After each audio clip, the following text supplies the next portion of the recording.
অন্য এক প্রেমিককে। কবি জীবনানন্দ দাশ।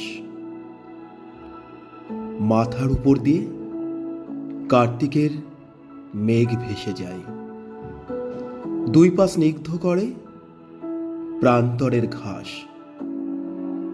উঁচু উঁচু গাছের অস্পষ্ট কথা কি যেন অন্তিম সূত্র নিয়ে। বাকিটুকু অবিরল গাছের বাতাস। চিলের ডানার থেকে ঠিকরিয়ে রোদ চুমোর মতন চুপে মানুষের চোখে এসে পড়ে। শত টুকরোর মতো ভেঙে সূর্য ক্রমে আরো স্থিরতর হতে চায় নদীর ভিতরে। লাল, নীল, হলদে, সাদা, কমলা পালকের মাছরাঙা চিহ্ন হয়ে চুপে উড়ে এসে দুই অন্ধ সমুদ্রের মাঝখানে কতটুকু রৌদ্রবিন্দু আছে দেখাতে চেয়েছে ভালোবেসে।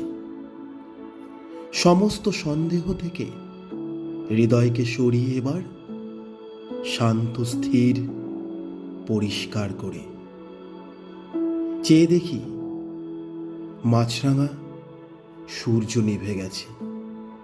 অন্য প্রেমিককে পাবে অন্য এক ভোরে। ধন্যবাদ।